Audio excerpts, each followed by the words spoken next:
Praise the Lord. ദൈവനാമത്തിന് മഹത്വം ഉണ്ടായിരിക്കട്ടെ. അപ്പോസ്തല പ്രവൃത്തി 27 അധ്യായം 34 വാക്യം വായിക്കാം. നിങ്ങളിൽ ഒരുത്തിൻ്റെയും തലയിലെ ഒരു രോമം പോലും നഷ്ടപ്പെടുകയില്ല, നിശ്ചയം എന്ന് പറഞ്ഞു. ദൈവമക്കളെ, അപ്പോസ്തലനായ പൗലോസ് പറയുകയാണ്, നിങ്ങൾ ഒരുത്തിൻ്റെ പോലും തലയിലെ ഒരു രോമം പോലും നഷ്ടപ്പെടുകയില്ല. 276 യാത്രക്കാരുമായി ഒരു കപ്പൽ മെലീത്യ ദ്വീപിലേക്ക് യാത്ര ചെയ്യുകയാണ്. അങ്ങനെ യാത്ര ചെയ്യുമ്പോൾ അതിശക്തമായ കാറ്റുകളും കോളുകളും കപ്പൽ തകരുമാറ് ആയി. അങ്ങനെ കപ്പൽ തകരുമാറായപ്പോൾ ഈ കപ്പൽ യാത്രയില് പൗലോസിന്റെ വാക്കുകളേക്കാൾ അവർ ശ്രദ്ധിച്ചത് കപ്പലിന്റെ കപ്പിത്താന്റെയും കപ്പൽ ഉടമസ്ഥന്റെയും വാക്കുകളാണ് അവർ ശ്രദ്ധിച്ചത്. പൗലോസ് പറയുകയാണ്, നീ കപ്പൽ യാത്രയിൽ വളരെ കഷ്ടനഷ്ടങ്ങൾ വരുമെന്ന് ഞാൻ കാണുന്നു. അപ്പൊ ദൈവാത്മാവിൽ പൗലോസ് അത് കാണുകയാണ്. ദൈവമക്കളെ, തങ്ങളുടെ ജീവിതയാത്രയിൽ ദൈവം അവർക്ക് വെളിപ്പെടുത്തി കൊടുക്കുകയാണ്. ഇവിടെ പൗലോസ് പരിശുദ്ധാത്മാവ് പൂർണ്ണനായി ദൈവത്തോട് പ്രാർത്ഥിച്ചപ്പോൾ പൗലോസിനോട് ദൈവം പറയുകയാണ്, എന്റെ ഉടയവനും ഞാൻ സേവിച്ചു വരുന്നവനുമായ ദൈവത്തിന്റെ ദൂതൻ ഈ രാത്രിയിൽ എന്റെ അടുക്കൽ നിന്ന്, പൗലോസേ ഭയപ്പെടരുത്, നീ കൈസരുടെ മുമ്പിൽ നിൽക്കേണ്ടതാകുന്നു, നിന്നോടുകൂടെ യാത്ര ചെയ്യുന്നവരുടെ ഒക്കെയും ദൈവം നിനക്ക് ദാനം ചെയ്തിരിക്കുന്നു എന്ന് പറഞ്ഞു. പൗലോസ് പറയുകയാണ്, എന്റെ ഉടയവനും ഞാൻ സേവിച്ചു വരുന്നവനുമായ. പൗലോസ് പറയുകയാണ്, എനിക്ക് ഒരു ഉടയവനുണ്ട്, ഞാൻ സേവിച്ചു വരുന്ന ഈ അഖിലാണ്ടത്തെ ഉളവാക്കിയ ഒരു ദൈവമുണ്ട്, ആ ദൈവത്തെയാണ് ഞാൻ സേവിക്കുന്നത്. ആ ദൈവത്തിന്റെ ദൂതൻ ഈ രാത്രിയിൽ എന്റെ അടുക്കൽ വന്ന് എന്നോട് പറയുകയാണ്, പൗലോസേ നീ ഭയപ്പെടേണ്ട, നിന്നോടുകൂടെ യാത്ര ചെയ്യുന്നവരെ എല്ലാവരെയും ഞാൻ നിനക്ക് ദാനം ചെയ്തിരിക്കുന്നു, ആർക്കും ഒരു ആപത്തും പറ്റുകയില്ല എന്ന് ദൈവത്തിന്റെ ദൂതൻ ഈ രാത്രിയിൽ വന്ന് എന്നോട് സംസാരിച്ചു. അതുപോലെ പറയുകയാണ്, ഇസ്രായേലിന്റെ പരിശുദ്ധൻ വ്യാജം പറയുകയില്ല, അനുദപിക്കുകയുമില്ല എന്നുള്ള കാര്യം അപ്പോസ്തലനായ പൗലോസ് ഗമാലേക്കിന്റെ പാദപീഠത്തിൽ ഇരുന്ന് ദൈവത്തിന്റെ വചനം ശ്രദ്ധയോടെ പഠിച്ച പൗലോസിന് വാസ്തവമായി അറിയാം. അതുകൊണ്ട് പൗലോസ് അത് വിശ്വസിക്കുകയാണ്.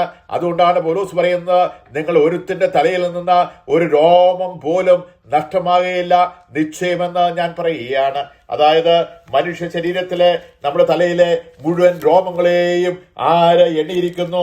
എന്റെ യേശു കർത്താവ് എണ്ണിയിരിക്കുകയാണ്. ആ യേശു കർത്താവ് എണ്ണിയിരിക്കുമ്പോൾ അതുകൊണ്ടാണ് അപ്പോസ്തലനായ പൗലോസ്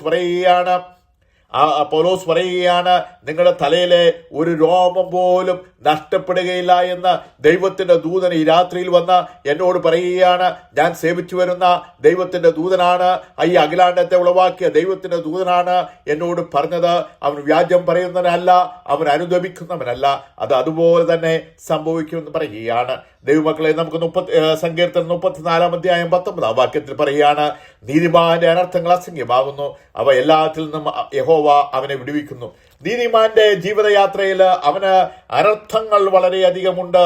പക്ഷേ എല്ലാ അനർത്ഥങ്ങളിൽ നിന്നും ദൈവം അവനെ രക്ഷിക്കുമെന്ന് ദൈവത്തിന്റെ വചനത്തിൽ നമ്മൾ വായിക്കുകയാണ്. നമ്മുടെ ജീവിതയാത്രയിൽ അനർത്ഥങ്ങൾ വളരെയധികം വരും. പക്ഷേ നമ്മൾ ദൈവഭാഗത്താണോ നിൽക്കുന്നത്?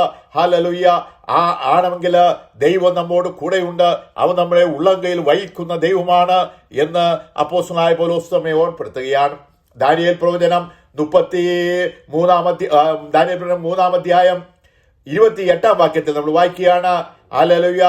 നെബൂഖദ്നേസർ രാജാവുണ്ടല്ലോ, നെബൂഖദ്നേസർ രാജാവ് ശദ്രക്ക്, മേശക്ക്, അബേദ്നെഗോവിനെയും എവിടെ തീ ചൂളയിലേക്ക് ഇട്ടുകളഞ്ഞു. പക്ഷേ തീ ചൂളയിൽ ഇട്ടുകളഞ്ഞ അവരുടെ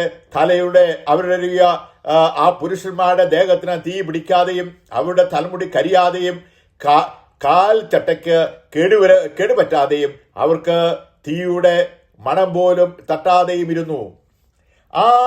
ആ ശദ്രക്ക്, മേശക്ക്, അബേദ്നെഗോ, ആ 3 യഹൂദ ബാലന്മാരെ നെബൂഖദ്നേസർ രാജാവ് ഹല്ലേലൂയ തീയിലേക്ക് തള്ളിയിടുകയാണ്. പക്ഷേ ആ തീയുടെ ശക്തിയെ ദൈവം കിടത്തിക്കളയുകയാണ്. ആ പുരുഷന്മാരുടെ ദേഹത്ത് തീ പിടിച്ചില്ല, അവിടെ തലമുടി കരിഞ്ഞുപോയില്ല, കാൽച്ചട്ടയ്ക്ക് കേടുപറ്റിയില്ല, അവർക്ക് തീയുടെ മണം പോലും ഏൽക്കാതെ ദൈവം കാസൂക്ഷിച്ചു എന്ന് ദൈവത്തിന്റെ വചനത്തിൽ നമ്മൾ വായിക്കുകയാണ്. അതെന്താണ് അതിന്റെ കാര്യം? ഹല്ലേലൂയ, ദൈവം അവരുടെ പക്ഷത്തുണ്ട്. ദൈവമാണ് സംസാരിച്ചത്. ദൈവം സംസാരിക്കുമ്പോൾ, ദൈവം നമ്മളോട് ഇടപെടുമ്പോൾ ദൈവത്തിന്റെ ശക്തി നമ്മുടെ മേൽ പ്രവഹിക്കുകയാണ്. ഹല്ലേലൂയ, ദൈവം നമ്മോട് കൂടെ ഉണ്ടെങ്കിൽ, ദൈവമക്കളെ ദൈവത്തിന്റെ ദാസനാണെങ്കിൽ, ദൈവം നമ്മോട് കൂടെ ഉണ്ടെങ്കിൽ അവൻ തന്റെ ദൂതനെ അയച്ച് നമ്മെ വിടുവിക്കുന്ന ദൈവമാണ്. അതുകൊണ്ടാണ് മത്തായി സുവിശേഷം 10-ാം അധ്യായം 29-ാം വാക്യത്തിൽ പറയുന്നത്, ഭയപ്പെടേണ്ട,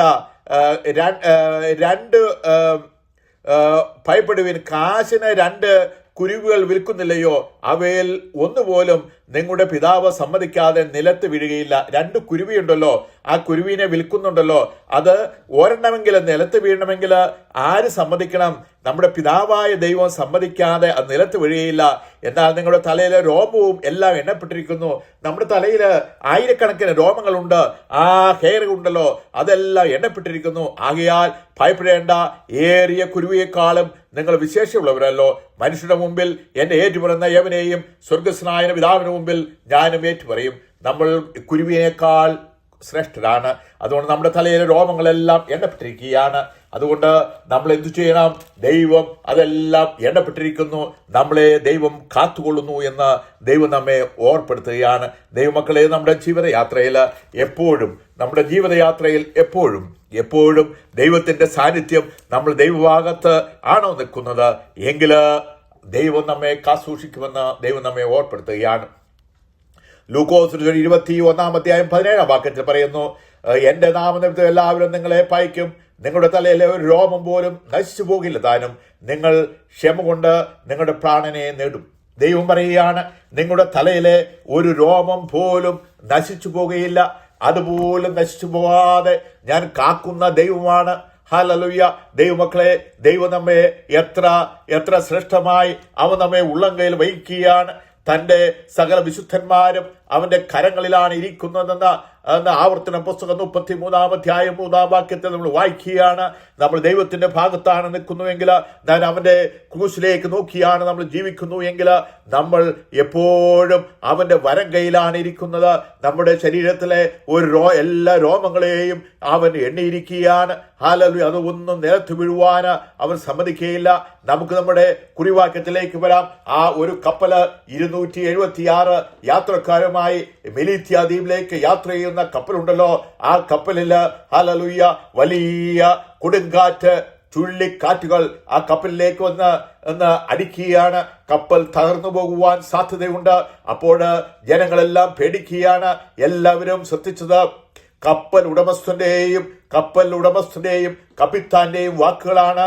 പക്ഷേ പൗലോസ് പറഞ്ഞു, ഈ യാത്രയിൽ പലരുടെയും ജീവന് വരെ കോട്ടം തട്ടുമെന്ന് പൗലോസ് ആത്മാവിൽ പറഞ്ഞു. പക്ഷെ പൗലോസിന്റെ ദൈവദാസന്റെ വാക്കുകൾ കേൾക്കുവാൻ അവർക്ക് മനസ്സിലായിരുന്നു.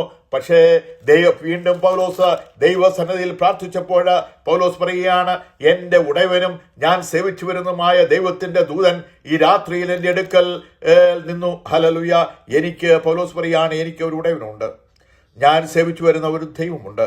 ആ ദൈവത്തിന്റെ ദൂതൻ ഈ രാത്രിയിൽ എന്റെ അടുക്കൽ നിന്നു. പൗലോസേ, ഭയപ്പെടേണ്ട, നീ കൈസർ മുമ്പിൽ നിൽക്കേണ്ടതാവുന്നു. നിന്നോടുകൂടെ യാത്ര ചെയ്യുന്നവരെ എല്ലാം ഞാൻ നിനക്ക് തന്നിരിക്കുന്നു. അതുകൊണ്ട് പൗലോസ് ധൈര്യത്തോടെ പറയുകയാണ്. അതുകൊണ്ട് പൗലോസ് ധൈര്യത്തോടെ എന്താണ് പറയുന്നത്? നിങ്ങൾ ഓരോരുത്തരുടെയും തലയിൽ ഒരു രോമം പോലും നഷ്ടപ്പെടുകയില്ല, നിശ്ചയം എന്ന് പറഞ്ഞു. അതുകൊണ്ട് നിങ്ങളുടെ ഒരുത്തിന്റെയും തലയിൽ നിന്ന് ഒരു രോമം പോലും നഷ്ടപ്പെടുകയില്ല, നിശ്ചയം എന്ന് പൗലോസ് പറയുകയാണ്. പൗലോസിനോട് പറഞ്ഞത് ആരാണ്? സർവശക്തനായ ദൈവം തമ്പുരാനാണ് പൗലോസിനോട് പറഞ്ഞത്. പൗലോസേ, നീ ഭയപ്പെടേണ്ട, നിന്റെ തലയിലെ ഒരു രോമം പോലും, നിങ്ങളുടെ കൂടെയുള്ളവരുടെ ഒരു രോമം പോലും നഷ്ടപ്പെടുകയില്ല. അതുകൊണ്ട് നിങ്ങൾ ഭയപ്പെടേണ്ട എന്ന് പൗലോസ് 276 യാത്രക്കാരോടും പറയുകയാണ്. കപ്പൽ തകർന്നു, പക്ഷേ ഒരു മനുഷ്യനും ഒന്നും സംഭവിച്ചില്ല. അവർ ഓടി നീന്തി അവർ മെലീത്യ ദ്വീപിലേക്ക് പ്രവേശിച്ചു. ദൈവമക്കളെ, നമ്മുടെ ജീവിതയാത്രയിൽ ദൈവം നമ്മുടെ പക്ഷത്തുണ്ടെങ്കിൽ, നമ്മൾ ജീവനുള്ള ദൈവത്തെയാണ് സേവിക്കുന്നുവെങ്കിൽ, പൗലോസ് പറഞ്ഞതുപോലെ നമുക്ക് പറയുവാൻ കഴിയുമോ, എൻ്റെ ഉടയവനും ഞാൻ സേവിച്ചു വരുന്നതുമായ ദൈവത്തിൻ്റെ ദൂതൻ ഈ രാത്രിയിൽ എൻ്റെ അടുക്കൽ വന്ന് നിന്നു. ഹല്ലേലൂയ. നമ്മളോട് സംസാരിക്കുന്ന ഒരു ദൈവത്തിൻ്റെ ദൂതൻ, നമ്മൾ പോകേണ്ട വഴി നമ്മളെ കാണിച്ചു തരുന്ന ദൈവത്തിൻ്റെ ദൂതൻ, നമ്മുടെ ജീവിതത്തിൽ പ്രയാസങ്ങൾ ബുദ്ധിമുട്ടുകൾ ഉണ്ടെങ്കിൽ നമ്മൾ അവൻ്റെ മാറോട് ചേർന്നിരിക്കുന്നു എങ്കിൽ ദൈവം നമ്മെ വഴി കാണിക്കുന്ന ദൈവമാണ്. ദൈവം നമ്മളെ നടത്തുന്ന ദൈവമാണ്. ദൈവം നമുക്ക് വഴികാട്ടിയും അപ്പനും അമ്മയുമാണ്. ദൈവം നമ്മുടെ പ്രയാസങ്ങളുടെ നടുവിൽ നമ്മുടെ കരങ്ങൾ പിടിച്ച് നമ്മെ നടത്തുന്ന ദൈവമാണ്. ഈ വചനങ്ങളാൽ പിതാവിൻ്റെയും പുത്രൻ്റെയും പരിശുദ്ധാത്മാവിൻ്റെ നാമത്താൽ ഞാൻ എല്ലാവരെയും അനുഗ്രഹിക്കുന്നു. ദൈവം അങ്ങനെ ചെയ്തിരിക്കുന്നതിനായി സ്തോത്രം.